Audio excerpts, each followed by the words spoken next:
Le matin de Noël, pour de nombreux enfants du monde occidental, est le point culminant de l'année. Ils bondissent du lit pour découvrir ce que le Père Noël leur a apporté cette année. Ils dévalent les escaliers, impatients, imaginant les nouveaux jouets qui les attendent. Ils les voient sous le sapin de Noël. Ils sont là, des cadeaux soigneusement empilés, enveloppés, d'un emballage rouge et vert, qui attendent que les enfants découvrent ce qu'ils contiennent. Quoi de plus excitant que ce rituel annuel de Noël? Tout le monde aime les surprises, et les enfants du monde occidental attendent avec impatience le moment palpitant du jour de Noël, l'instant tant attendu de l'ouverture des cadeaux. Mais la cérémonie d'ouverture des cadeaux de Noël est-elle à la hauteur des attentes? Les cadeaux répondent-ils vraiment aux souhaits et aux rêves de ces garçons et de ces filles? Ou bien, après quelques minutes ou quelques heures passées à jouer avec un nouveau jeu ou une nouvelle poupée, la nouveauté s'estompe-t-elle? Ou encore, la déception est-elle immédiate lorsqu'un jeu électronique attendu se révèle être des stylos ou des crayons? Malheureusement, trop souvent, l'anticipation du cadeau est plus grande que l'objet réel.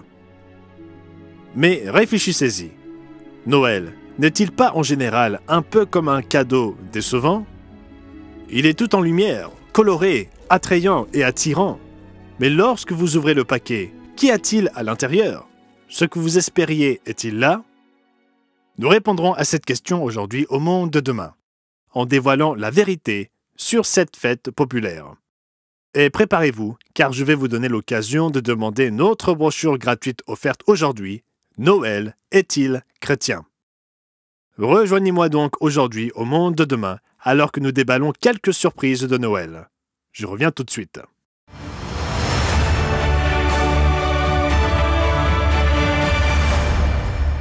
Bienvenue au Monde de demain. Nous vous aidons à donner un sens à votre monde à travers les pages de la Bible.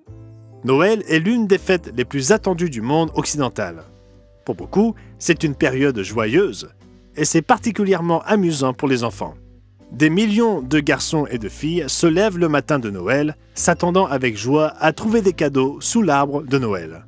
L'un des aspects les plus populaires de Noël est l'offre de cadeaux. Tout le monde aime recevoir un cadeau. C'est peut-être ce qui rend Noël si populaire auprès des enfants.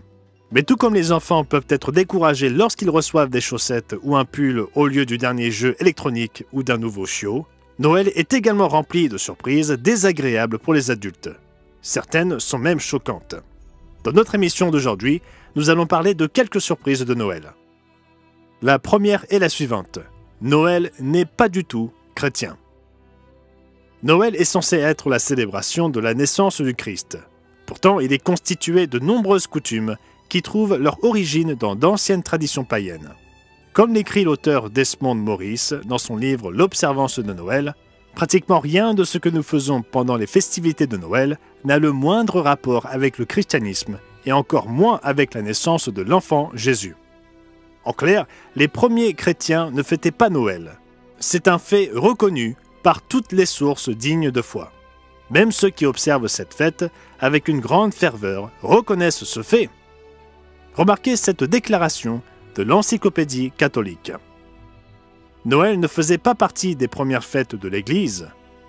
Irène et Tertullien l'omettent dans leur liste de fêtes. Origène affirme que dans les Écritures, seuls les pécheurs célèbrent leurs anniversaires, mais pas les saints. L'Église originelle n'a jamais célébré Noël. C'est une surprise pour certains, surtout pour une fête qui est censée être l'une des plus importantes du calendrier chrétien. En 350 après Jésus-Christ, le pape Jules Ier a proclamé le 25 décembre comme date de naissance du Christ. Mais avant cela, pratiquement tous les mois de l'année avaient été suggérés par un enseignant ou un autre comme étant le mois de la naissance du Christ. C'est ce que l'on trouve dans le livre The Pageantry of Christmas, à la page 10, édité par Stanley Fillmore. Et selon les preuves bibliques, il est impossible que le 25 décembre fût l'anniversaire du Christ.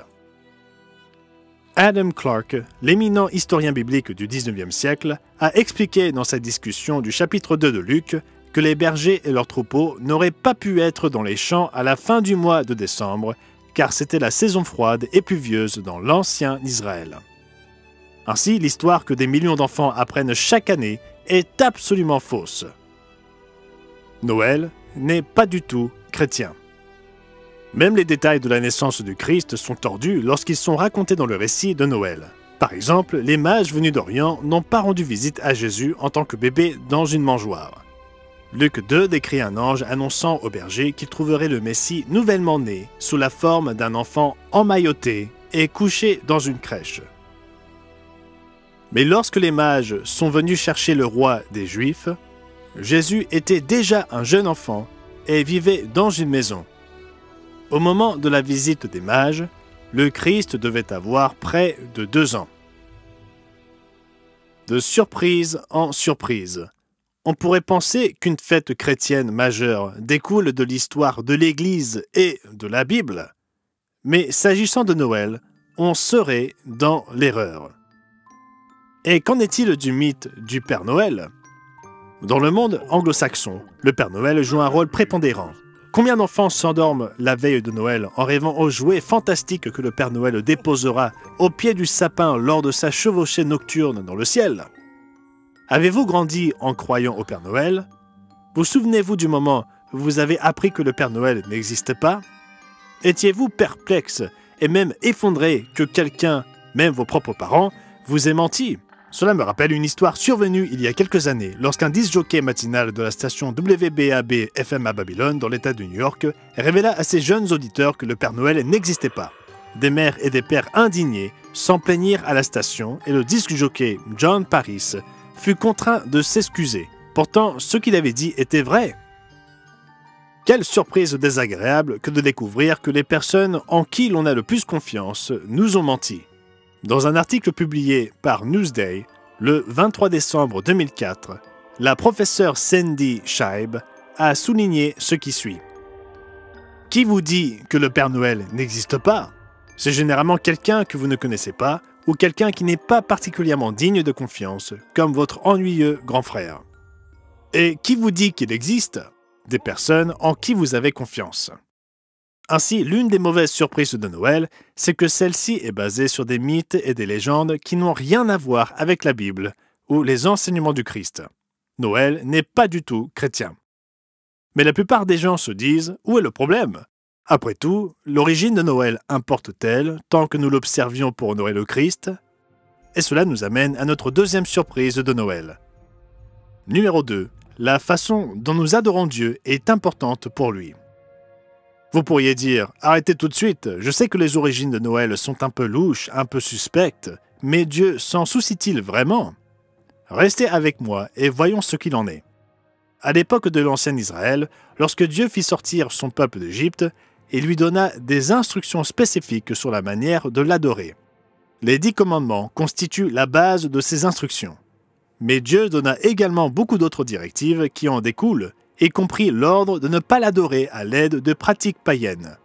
Remarquez l'une de ces instructions que l'on trouve dans Deutéronome chapitre 12 et au verset 29. Lorsque l'Éternel ton Dieu aura exterminé les nations que tu vas chasser devant toi, lorsque tu les auras chassées et que tu te seras établi dans leur pays, garde-toi de te laisser prendre au piège en les imitant, après qu'elles auront été détruites devant toi. Garde-toi de t'informer de leur Dieu et de dire « Comment ces nations servaient-elles leur Dieu ?» Moi aussi je veux faire de même. Tu n'agiras pas ainsi à l'égard de l'Éternel ton Dieu. Remarquez que Dieu ne leur dit pas simplement « N'adorez pas les dieux païens de ceux qui vous entourent ». Non, il déclara « Ne m'adorez pas, moi le vrai Dieu, avec les formes païennes d'adoration de ceux qui vous entourent. » Pensez-y, c'est exactement ce que l'on fait aujourd'hui avec Noël. D'anciens symboles et formes antérieures au christianisme sont utilisés au nom de Jésus-Christ. Cela est grave pour Dieu. Plus tard, dans l'histoire d'Israël, le prophète Jérémie fut plus précis. Remarquez ce qu'il dit à partir du chapitre 10 et du verset 2 de Jérémie. Ainsi parle l'Éternel. N'imitez pas la voix des nations et ne craignez pas les signes du ciel, parce que les nations les craignent. Car les coutumes des peuples ne sont que vanité. On coupe le bois dans la forêt, la main de l'ouvrier le travaille avec la hache, on l'embellit avec de l'argent et de l'or, on le fixe avec des clous et des marteaux, pour qu'il ne branle pas. Comment pourrait-on être plus clair? Le principe biblique est de ne pas mélanger les religions du monde avec celles du vrai Dieu. La façon dont nous l'adorons importe à Dieu. Remarquez ce que le Christ dit à la Samaritaine au puits. Soit dit en passant, les Samaritains étaient réputés pour mélanger des éléments de la vraie religion avec des pratiques idolâtres. C'est exactement ce que Dieu interdit expressément. C'est l'une des raisons pour lesquelles les Juifs n'entretenaient pas de relation avec eux. Remarquez à partir de Jean, chapitre 4 et au verset 23. L'heure vient, et elle est déjà venue, où les vrais adorateurs adoreront le Père en esprit et en vérité, car ce sont là les adorateurs que le Père demande. Dieu est esprit, et il faut que ceux qui l'adorent en esprit et en vérité. Réfléchissez-y. Comment le fait de célébrer Noël peut-il être considéré comme une adoration de Dieu en esprit et en vérité? Jésus nous dit comment l'adorer, lui et le Père, selon la vérité, comme le soulignent les Écritures. Mais Jésus va plus loin. Il explique qu'il ne suffit pas de proclamer son nom, nous devons obéir à ses commandements et à ceux du Père, et non aux traditions des hommes. Remarquez ce qu'il dit aux pharisiens dans Matthieu 15 et au verset 3. Il leur répondit, « Et vous, pourquoi transgressez-vous le commandement de Dieu au profit de votre tradition? Hypocrite, Ésaïe a bien prophétisé sur vous quand il a dit, « Ce peuple m'honore des lèvres, mais son cœur est éloigné de moi. C'est en vain qu'il m'honore, en enseignant des préceptes qui sont des commandements d'hommes. » En d'autres termes, pour traduire cela en langage courant, Jésus dit « Ne m'adorez pas au gré de vos convictions en croyant que tant que le nom de Jésus est invoqué, cela est acceptable, la façon dont vous m'adorez m'importe. » Comment la célébration d'une ancienne fête, les Saturnales, peut-elle répondre à ce que dit le Christ?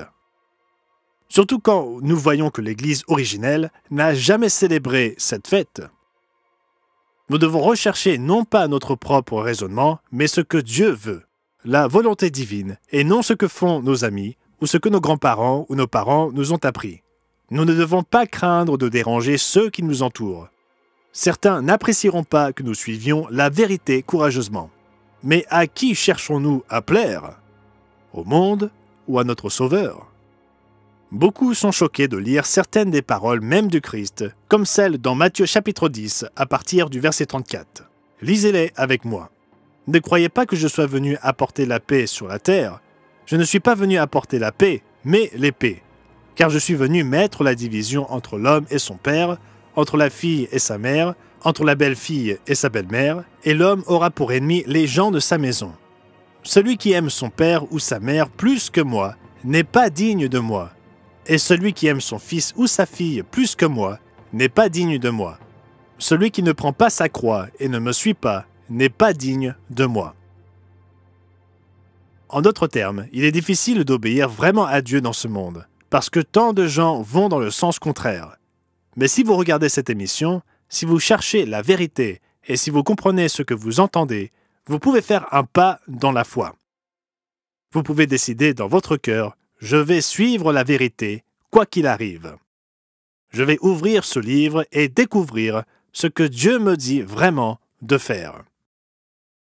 Soyez donc courageux, avancez dans la foi, décidez de vraiment chercher Dieu et de lui obéir, et il vous bénira pour cela.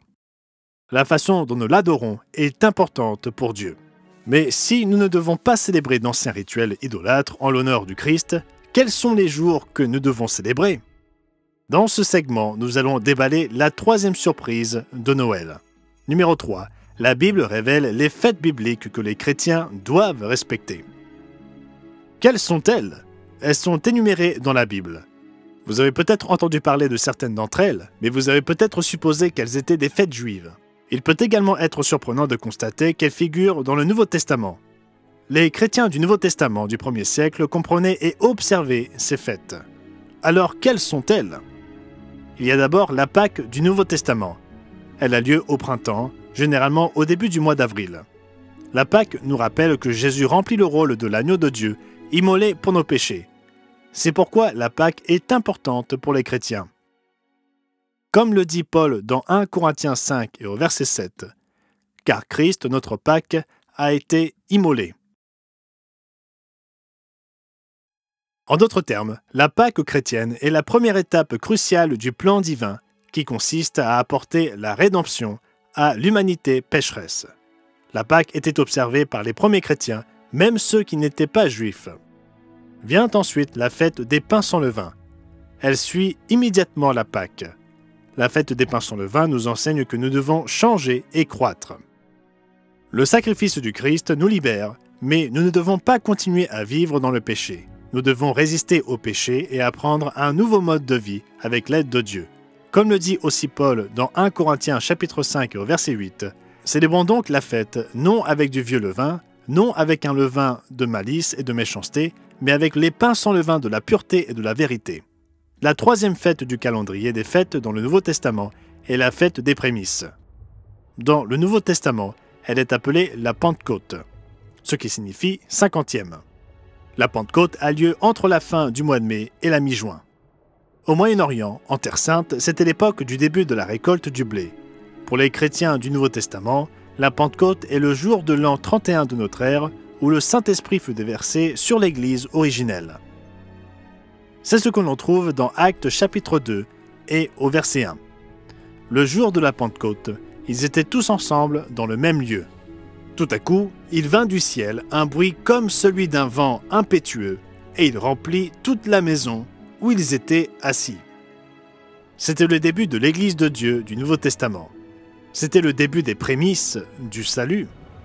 En Terre Sainte, la plus grande récolte a lieu plus tard à la fin de l'été. Ce que nous apprend cette fête, c'est que Dieu n'appelle pas tout le monde aujourd'hui, mais seulement un petit groupe de prémices, la moisson précoce. La multitude des autres auront leur opportunité plus tard. Avez-vous déjà entendu parler de la Pâque du Nouveau Testament, de la fête des pains sans levain et de la Pentecôte? Savez-vous que les chrétiens du Nouveau Testament devaient célébrer ces fêtes? Cela peut vous surprendre, mais au lieu de Noël et d'autres fêtes populaires, ce sont les fêtes bibliques que les chrétiens doivent célébrer. Le jour saint suivant, ou jour de fête, s'appelle la fête des trompettes. La fête des trompettes a lieu entre fin septembre et début octobre dans le calendrier romain. Elle représente prophétiquement le retour triomphal de Jésus-Christ. Il séjournera sur terre une seconde fois. Mais cette fois-ci, il viendra avec puissance et gloire au cours d'une période de guerre, de misère et de destruction. Pour en savoir plus, regardez notre émission intitulée « Qu'est-ce que la fête des trompettes ?» Après la fête des trompettes vient le jour des expiations. Le jour des expiations a également lieu entre fin septembre et ou début à mi-octobre. Il représente la purification de l'humanité du péché. Et il identifie la source de ce péché, le diable, qui sera mis à l'écart. Le jour des expiations était tenu en haute estime par les chrétiens du Nouveau Testament au 1er siècle, comme nous le constatons dans Actes chapitre 27, verset 7.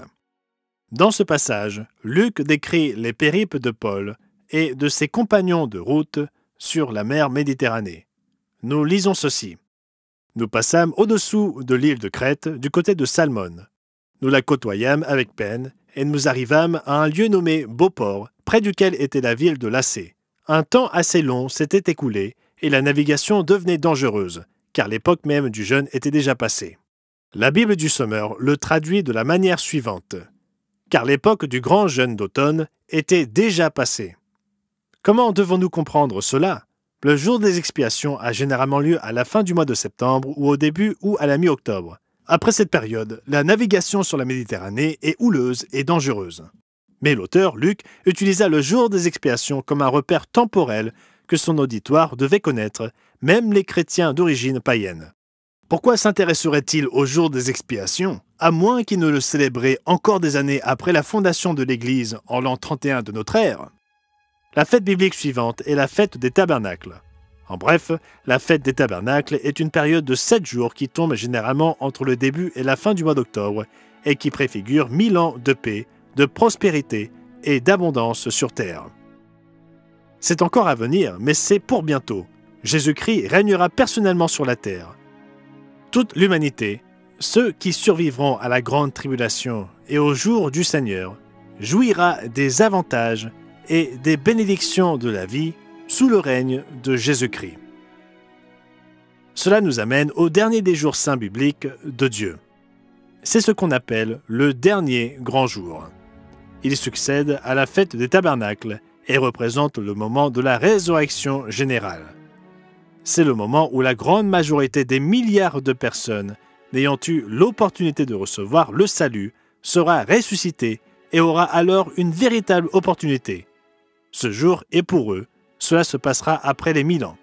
Leur entendement sera ouvert, l'Esprit de Dieu sera mis à leur disposition et la vie éternelle leur sera offerte. Ce sont les fêtes que l'on trouve dans le Nouveau Testament.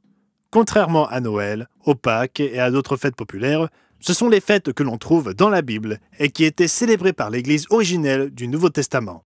C'est pourquoi les chrétiens d'aujourd'hui devraient aussi les célébrer. Dans 1 Roi 18, verset 21, nous lisons le célèbre récit du prophète Élie et de son affrontement avec les prophètes de Baal. Il est dit: Alors Élie s'approcha de tout le peuple et dit: Jusqu'à quand clocherez-vous des deux côtés? Si l'Éternel est Dieu, allez après lui. Si c'est Baal, allez après lui. Dieu nous livre le même message aujourd'hui. Dieu veut que nous rejetions les traditions du monde qui n'ont de nom que le Christ. Il nous demande de respecter les jours saints bibliques qu'il sanctifia.